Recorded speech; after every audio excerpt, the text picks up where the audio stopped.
Assalamualaikum warahmatullahi wabarakatuh. Perkenalkan, nama saya Kamila Safarani. Saya dari akuntansi. Di sini saya akan membahas topik 13, yaitu penyembuhan uji asumsi klasik. Penyembuhan data pada uji autokorelasi. Data identifikasi terdapat gejala autokorelasi. Pengujian autokorelasi menurut Ghazali 2019 ada beberapa pengujian yang dapat dilakukan seperti uji Darwin-Watson, uji statistik, Bose-Parets, dan Legendre-Box serta uji rantes. Uji autokorelasi bertujuan untuk menguji apakah dalam model regresi ditemukan adanya korelasi antar variabel pengganggu residual pada periode T dengan kesalahan pengganggu pada periode T strip 1 sebelumnya. Jika terjadi korelasi antara variabel pengganggu, maka hal tersebut dikatakan adanya masalah autokorelasi. Dasar pengambilan keputusan dalam uji autokorelasi Darwin-Watson. Metode pengujian yang sering digunakan dalam penelitian skripsi kuantitatif adalah dengan uji Darwin-Watson atau uji DW dengan ketentuan atau dasar pengambilan keputusan sebagai berikut. Jika Darwin-Watson lebih kecil dari DL atau lebih besar dari 4 strip DL, maka HO ditolak, yang berarti terdapat autokorelasi. Jika Darwin-Watson terletak antara DU dan 4 strip DU, maka HO diterima, yang berarti tidak ada autokorelasi. Yang ketiga, jika Darwin-Watson terletak antara DL dan DU atau di antara 4 strip DU dan 4 strip DL, maka tidak menghasilkan kesimpulan yang pasti. Kelemahan pengujian autokorelasi pada uji Darwin-Watson. Uji Darwin-Watson mempunyai kelemahan, yakni jika nilai Darwin-Watson terletak antara DL dan DU atau di 4 strip DU dan 4 strip DL, maka tidak menghasilkan kesimpulan yang pasti apakah terjadi gejala autokorelasi atau tidak. Jika demikian adanya, maka alternatif yang baik untuk mengatasi masalah autokorelasi adalah dengan menggunakan metode lain seperti uji rantes. Faktor-faktor lain terjadi gejala autokorelasi adalah sebagai berikut: adanya kesalahan dalam pembentukan model regresi, tidak memasukkan variabel penting dalam model regresi, lalu memanipulasi data menggunakan data yang tidak empiris. Uji rantes merupakan bagian dari statistik non-parametrik yang dapat digunakan untuk menguji apakah antara residual terdapat korelasi yang tinggi. Dasar pengambilan keputusan dalam uji rantes: jika nilai asymmetric totalnya lebih kecil dari 0,05, maka terdapat gejala autokorelasi. Sebaliknya, jika nilai asymmetric totalnya lebih besar daripada 0,05, maka tidak terdapat gejala autokorelasi. Penyembuhan data pada uji heteroskedastisitas. Data teridentifikasi terdapat gejala heteroskedastisitas. Solusi alternatif untuk mengatasi gejala heteroskedastisitas dalam model regresi. Dalam kasus pengujian heteroskedastisitas dengan uji Gleiser, seringkali lain terdapat gejala heteroskedastisitas.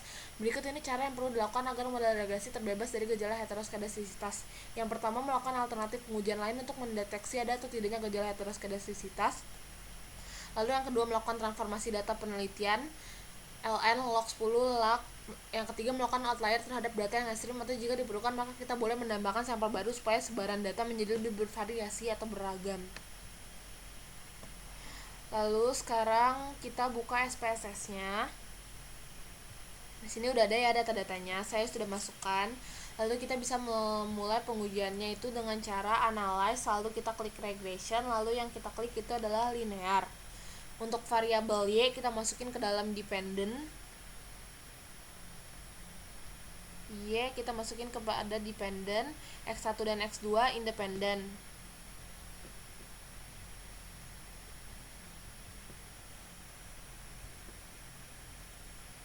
Lalu untuk statistik kita checklistin yang collinearity diagnostic sama Darwin-Watson.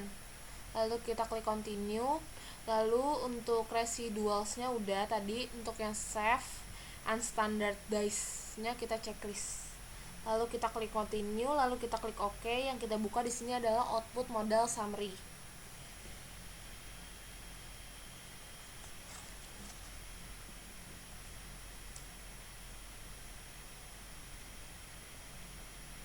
Nah, di sini yang kita buka itu adalah output model summary-nya. Di sini kan udah ada data-datanya. Nah, di sini kan ada datanya, R-nya 0,811, R-square-nya 0,659, adjust R-square-nya 0,583, standard error of the estimate-nya 205,13185, dan Darwin-Watson-nya itu adalah 1,072. Kita kan belum pasti, caranya kita sekarang cari T-table-nya atau Darwin-Watson-nya di table. Caranya itu kita buka tabelnya. Di sini K-nya itu sama dengan 2, karena kenapa kita pilih yang 2, kenapa nggak 3 aja, karena kan tadi variabelnya ada 2. Untuk yang N, caranya gimana? Caranya kita buka SPSS-nya, kita lihat dari data-datanya itu ada 12 data, yaitu dari Januari sampai Desember. Makanya kita bisa bilang di sini n-nya itu 12, yang berarti jawabannya itu adalah 0,8122, dan itu Darwin-Lower dan Darwin-Upper-nya 1,5794. Nah, di sini kan kita dipelajarin ya. Sebentar.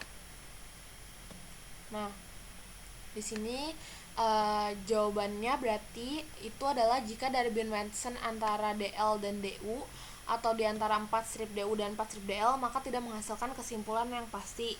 Yang berarti jawabannya itu belum tahu ya, dan kita tuh tidak menghasilkan kesimpulan yang pasti. Lalu sekarang kita bisa melakukan pengujian uji rantes. Caranya itu analyze non-parametric, legacy deluxe, lalu runs. Lalu yang kita masukin itu adalah unstandardized, lalu kita klik OK. Yang kita buka itu adalah output and park test. Nah, di sini kita lihat tadi, jika nilai sigtotalnya lebih besar daripada 0,05, maka tidak terdapat gejala autokorelasi. Di sini kan nilai hasil sigtotalnya 0,762 ini lebih besar daripada 0,05, yang berarti hasilnya itu tidak terdapat gejala autokorelasi. Sekian dari pengujian yang ini. Pengujian itu ada banyak sebenarnya, cuman yang kita lakukan di situ adalah uji rantes saja sih, sama uji autokorelasi. Sekian dari saya, Kamila Safarani. Assalamualaikum warahmatullahi wabarakatuh. Terima kasih.